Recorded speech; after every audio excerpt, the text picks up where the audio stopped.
Hi dear friend, आप सभी देख रहे हैं ईएससी नॉन टेक्निकल सब्जेक्ट। उस सब्जेक्ट का नाम है general principle of design drawing and safety, जिसमें हम ड्राइंग वाला पार्ट कर रहे हैं और उस ड्राइंग वाला पार्ट में हम कर रहे हैं प्रोजेक्शन ऑफ प्लेन। ठीक है, तो प्रोजेक्शन ऑफ प्लेन में ये एक और वीडियोज़ लेकर आए हैं। आई थिंक मेरे ख्याल से ये थर्ड उसका वीडियोज़ होगा।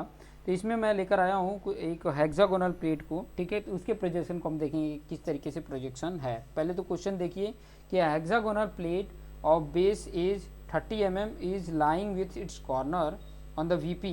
Draw its projection if it's make an angle 30 degree with VP and 45 degree to the HP. इस तरीके का अगर कंडीशन होता है, ठीक है, इस तरीके का अगर आपको देखने को मिलता है तो ध्यान से समझिए यहाँ पर बोला क्या है कि यह हेक्सागोनल प्लेट जो है उसका बेस एज 30 mm का है। ठीक है, is lying with its corner on the VP. ठीक है, मतलब उसका कॉर्नर जो है वो ऑन वीपी पे है। ठीक है, ऑन वीपी पे है। ठीक है, वीपी पे है।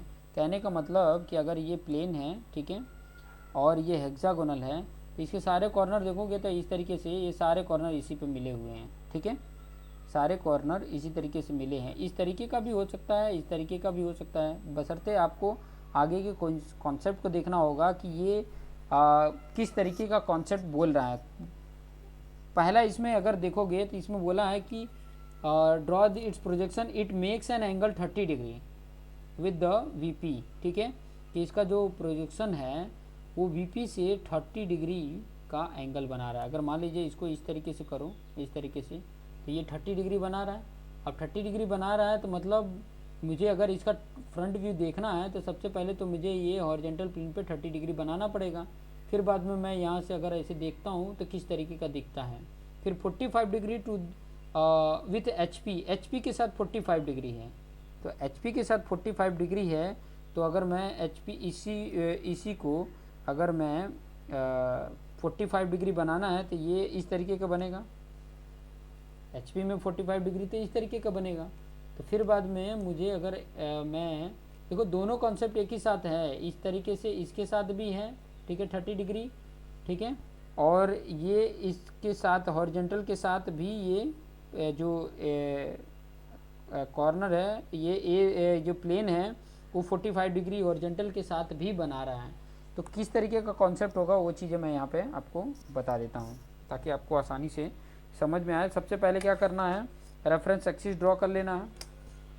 सबसे पहले क्या करना है, रेफरेंस एक्सिस ड्रॉ कर लेते हैं।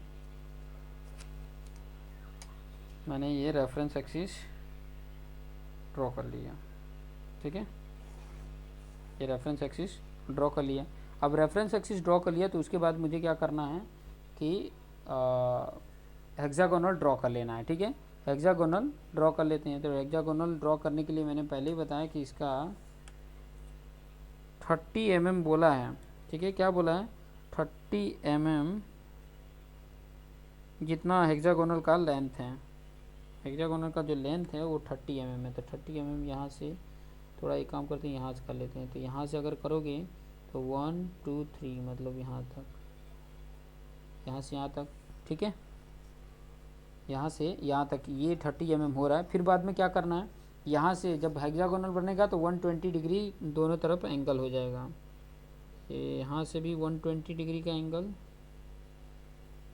और इस तरफ से भी बना देते हैं। देखिए, अगर इस तरफ से बनाएंगे तो कौन सा वाला पॉइंट देखेंगे, नीचे वाला यहाँ पे कर देखेंगे।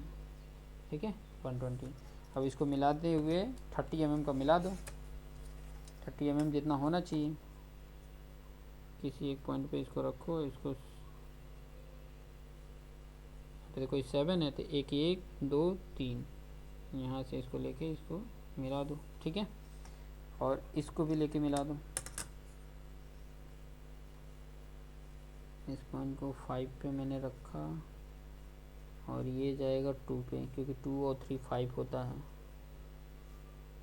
2 और 3 5 होता है, तो यहाँ पे 30 mm का ये आ गया। फिर बाद में इस पे भी 120 बना दो, इस पे भी 120 का एंगल बना दो। देखो एग्जैक्ट इसके पॉइंट पे रखा और मैंने 120 का मार्क दे दिया, यहाँ पर आ रहा है। देखो लाइन बना दो, यहाँ पर एक रखा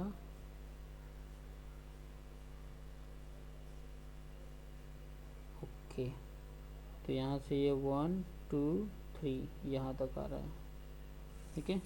फिर यहाँ से भी बनाओगे, यहाँ पे रखा और 120 डिग्री कहाँ पे आ रहा है, यहाँ पर। इसको मिलाते हुए अपने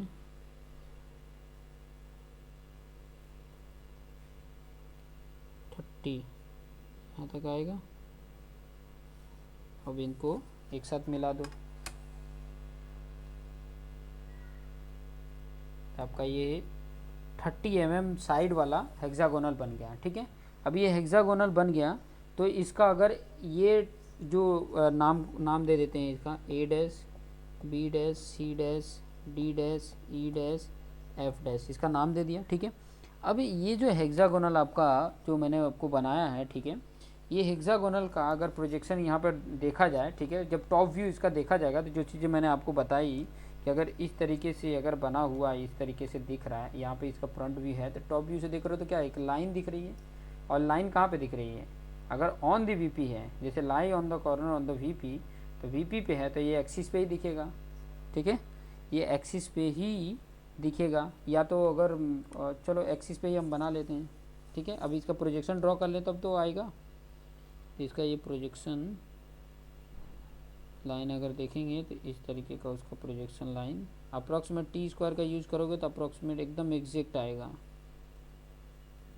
एकदम एग्जैक्ट आपको देखने को मिलेगा। ये थोड़ा सा मिस्टेक हुआ है ये लाइन ड्रॉ करने में, ये थोड़ा सा मैं इसको रफ़ कर लेता हूँ क्योंकि ये प्रॉपर नहीं ड्रॉ हुआ है।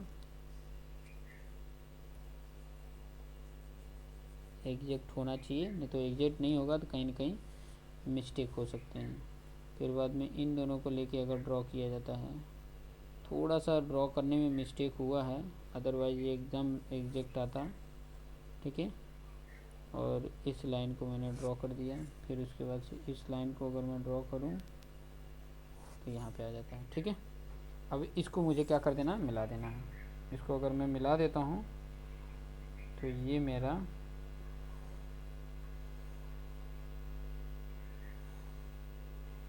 इस तरीके का दिखेगा, ठीक है। तो यहाँ पर क्या दिखेगा, ए दिखेगा, यहाँ पे बी और एफ है, यहाँ पे बी और एफ दिखेगा, सी और ई है, सी और ई दिखेगा, यहाँ पे डी दिखेगा, ठीक है। अभी इसने बोला कि पहले कि ये हॉरिजॉन्टल के साथ 30 डिग्री एंगल बना रहे थे, यहाँ पे 30 डिग्री इसको ये यहाँ पे 30 डिग्री बनाना पड़ेगा। इसको 30 डिग्री बनाने के लिए मुझे एक पॉइंट यहाँ पे सिलेक्ट कर लेता हूँ मैं, ये मेरा ए पॉइंट होगा, और यहाँ से मैं 30 डिग्री अगर बनाता हूँ, ये मेरा 30 डिग्री का आ रहा पॉइंट, और ये कितना है डायमेंशन अगर मेजर मैं कर लूँ तो 6 तक आ रहा है, ठीक है, 6 जितना आ रहा है। तो यहाँ से मैं 1 पे रखा,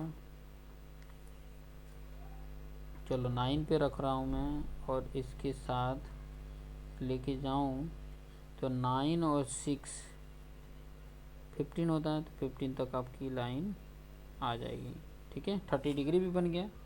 अब यहाँ पर ये मार्किंग भी करना पड़ेगा, यहाँ से बी और ए से एफ इतना है, और यहाँ पर आपका बी भी आ रहा है और एफ भी आ रहा है, और ये भी डायमेंशन उतना ही है। तो यहाँ से अगर इसको कट करेंगे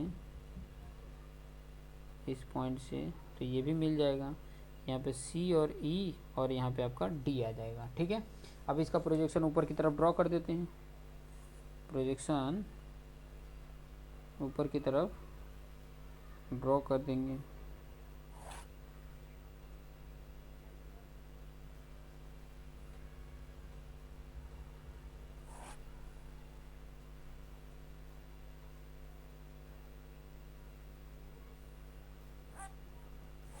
फिर बाद में देख लेंगे कैसा आ रहा है।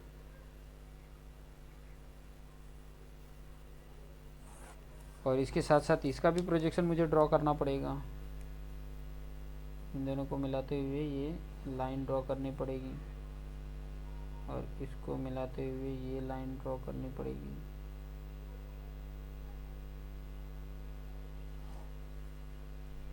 इसको मिलाते हुए, ठीक है। अब यहाँ पे देखिए ए वाली ये लाइन है जा रही है और ए वाली लाइन यहाँ पे आई है, तो यहाँ पे ए डैश हो जाएगा, ठीक है। फिर उसके बाद से बी वाली ये लाइन जा रही है और बी का इधर है, तो यहाँ पे बी आ जाएगा। और एफ़ वाली लाइन और एफ़ का इधर है, तो यहाँ पे एफ़ आ जाएगा। फिर बाद में सी की लाइन और यहाँ से सी की लाइन, तो यहाँ पे सी आ गया। और ई भी इसी पे है, तो ई वाला लाइन ये है, तो यहाँ पे ई आ गया। सब डैश में होंगे क्योंकि ये फ्रंट व्यू है, ध्यान देना, ठीक है। फिर बाद में डी पॉइंट का ये लाइन है, तो यहाँ पे डी आ गया, डी डैश। अब इन सभी को मिला दो, स्केल से मिला दो, क्योंकि ये हेक्सागोनल है, आर्क नहीं बनाना है,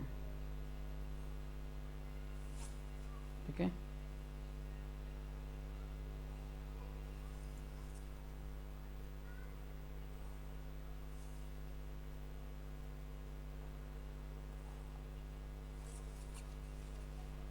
तो थोड़ा सा क्या हो जा रहा है ना उसका, अगर साइज़ में देखोगे तो थोड़ी सी साइज़ में कमी आ जाती है। ये साइज़ जो इतना था वो थोड़ा कम हो गया है, ठीक है। यही चीज़ थोड़ी सी कम हुई है इस तरीके। अगर वही 45 डिग्री, अगर ये 45 डिग्री, ठीक है, क्या बोला, एंड 45 डिग्री विथ एचपी के साथ 45 डिग्री, ये तो वर्टिकल के साथ था।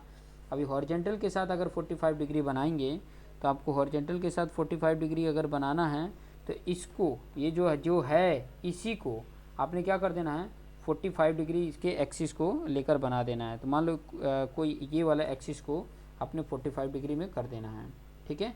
तो 45 डिग्री में अभी देखो मेरे पास प्लेस तो नहीं है, इसको 45 डिग्री में आपने यहाँ पर कर लेना है। मतलब यहाँ से कोई पॉइंट पे, मान लो ये पॉइंट मैंने लेके बनाया है और इस पॉइंट पे 45 डिग्री पर एक लाइन ड्रॉ कर लो, यहाँ पर आएगा, ठीक है। अभी इसको मिलाते हुए एक लाइन ड्रॉ कर लो, ठीक है। अब ये जो है ना यहाँ पे ए डैश कर लो, और आगे कितना डायमेंशन है देख सकते हो, यहाँ से यहाँ तक है, तो आपने यहाँ से लेना है और यहाँ पे कट कर देना है, तो यहाँ पे आपका डी डैश आ जाएगा, ठीक है। ये 45 डिग्री बन रहा है, ये एक्सिस 45 डिग्री पे कर दिया, ठीक है। फिर उसके बाद से ये वाला डायमेंशन ये वाले एग्जैक्ट पुट कर दो। देखो मैं करूँगा तो शायद आ जाए, शायद, चलो कोई बात नहीं, दोनों का ले लेते हैं। ये देखो ये डायमेंशन सब जगह से वही डायमेंशन होगा, तो ए को लेके एक इधर कट कर दिया, एक इधर कट कर दिया, वही डी को भी लेके कट करेंगे तो एक इधर कट होगा और एक जो कट होगा वो इधर कट होगा, शायद नहीं मिलेगा, शायद नहीं मिलेगा, मे बी, चलो कोई बात नहीं। फिर उसके बाद से ना डी से अगर मैं ए से ई वाला पॉइंट लूँ तो एक चीज़ आपको मिल जाएगा। ए से अगर यहाँ पे देखो डी के पास ई है ना, इस तरफ, इसको मैंने ऐसे किया था, इस तरफ होगा, तो यहाँ से रख के अगर मैं इसको कट करूँ तो यहाँ पे आपको ई पॉइंट मिल जाएगा। और यहाँ से रख के मैं अगर इसको कट करूँ तो देखो नहीं मिल रहा है, ठीक है, ये वाला पॉइंट बाहर चला जा रहा है, लेकिन यहाँ से ये पॉइंट सारे मिल जा रहे हैं। आप इस तरीके से देख के बना लेना, ठीक है। इस पर ये कट गया और इसी पॉइंट पे यहाँ पे रखेंगे तो ये वाला पॉइंट भी यहाँ पे, मतलब एग्जैक्ट यहाँ पे कटा हुआ दिखेगा आपको, यहाँ पे दिखेगा। तो ए, ठीक है, यहाँ पे आपका बी आ जाएगा, यहाँ पे कुछ सी आ जाएगा, ये यहाँ पे सी आ जाएगा, डी हो गया, ई हो गया और एफ यहाँ पे आ जाएगा, ये वाला पॉइंट।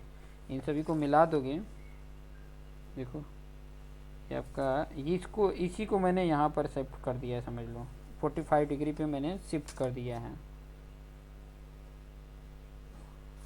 अभी ये आपको सी पॉइंट तो नहीं मिल रहा है क्योंकि मेरे पास पेज यहाँ पे साइड में नहीं है, ये नहीं मिल रहा है। फिर बाद में आपको क्या करना है, सारे पॉइंट का इधर प्रोजेक्शन खींचना है और ये वाला प्रोजेक्शन खींचना है, जहाँ पे जो मिल रहे हैं वो एग्जैक्ट बना देना है, ठीक है। एग्जैक्ट जो मिल रहा है वो चीज़ें बना दोगे तो आपको एग्जैक्ट आपको कैसे ड्राइंग दिख रही है वो चीज़ें आपको पता चल जाएगी। चलो जितने मिल रहे हैं उतने तो मैं बना दूँ, जितने मिल रहे हैं। देखो डी पॉइंट आपको तो मिल रहा है ना, इसके प्रोजेक्शन खींच दो तो आपको पता तो चल जाए कम से कम कि इस तरीके से। देखो ये बी पॉइंट है, बी पॉइंट का तो मिल रहा है, सी पॉइंट नहीं दिख रहा है तो कोई बात नहीं, हम बाहर उसको जाने देंगे, बाहर ही जाएगा क्योंकि सी पॉइंट है ना, वही नहीं मिलेगा तो उसके वजह से थोड़ा सा डायग्राम आपको बेटर नहीं दिखेगा, लेकिन फिर भी क्या कर सकते हैं, नहीं दिख रहा है तो। लेकिन आपके पास जो ड्राइंग शीट मिलेगी उस पर भरपूर जगह रहेगा, ठीक है। अब इसका भी मैं ड्रॉ कर लेता हूँ, इसका भी प्रोजेक्शन लाइन ड्रॉ कर लेते हैं, ठीक है। ये ड्रॉ कर लिया, इसका ये ड्रॉ करेंगे, इसे मुझे पॉइंट मिल जाएंगे। सॉरी ये थोड़ा सा गलत हो गया, गलत नहीं होना चाहिए, ठीक है। और ये डी पॉइंट का है। अब यहाँ से देख सकते हैं, देखिए ए पॉइंट, ए और ए यहाँ पर है, तो ए हो गए, ये सारे डैश थे, ठीक, ये सब डैश हैं, ठीक है। ये ध्यान रखना क्योंकि ये फ्रंट व्यू है इसीलिए डैश हैं। फिर बाद में आप देखोगे कि ये एफ वाला इस पे है और एफ वाला यहाँ पे थे, एफ इधर आ जाएगा, ठीक है। उसके बाद से ई और ई ये है, तो यहाँ पर आपका ई आ गया, ठीक है। फिर उसके बाद से डी ये इस लाइन पे आ रहा है और डी यहाँ पे आ रहा है, तो यहाँ पे डी आपको मिल गया, ठीक है।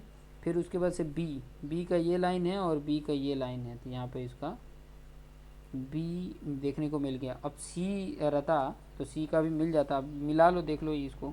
सी की वजह से एक थोड़ा सा प्रॉब्लम हो रहा है, बाकी तो कोई प्रॉब्लम नहीं था। इसको एफ से मिला लो, फिर बाद में एफ को ई को एफ से मिला लो, फिर उसके बाद से डी को मिला लो, डी और ई को। सी रहता तो उसको भी मिला लेते, थोड़ा सा इस तरीके से आपको ड्राइंग देखने को मिल जाती, ठीक है। तो ये तरीके से प्रोजेक्शन लेके करेंगे तो हम एग्जैक्ट कर सकते हैं, इसमें कोई दो राय नहीं है। बहुत ज़्यादा ये मतलब बहुत क्रिटिकल नहीं है, बस कॉन्सेप्ट को समझिए, कॉन्सेप्ट को समझेंगे तो आपको आसानी से ये सारे जितने भी कॉन्सेप्ट है समझ में आ जाएगा, ठीक है। दो प्लेन लेके मैंने बताया, एक सर्कल लेके बताया, हेक्सागोनल लेके बताया। आप डिफरेंट इसी क्वेश्चन में आप पेंटागोनल बना लो, हेक्सागोनल की जगह पेंटागोनल बना के देख लो, चाहे रेक्टेंगल बना के देख लो, कॉन्सेप्ट वही रखो, ठीक है। बाकी सब रखो, सिर्फ प्लेन को अलग अलग रख के और आप ये बना के और देखो किस प्रकार से कैसा व्यू बन रहा है, ठीक है। मेन क्या है ना कि आपको क्वेश्चन, ठीक है, जैसे ही कंप्लीट हो रहा है तो इसके साथ साथ आपको क्वेश्चंस भी देखने को मिल जाएंगे कि किस तरीके से क्वेश्चंस हैं, ठीक है। और सारे क्वेश्चंस के ऑलरेडी मैंने वीडियोस बना दिए हैं, ठीक है।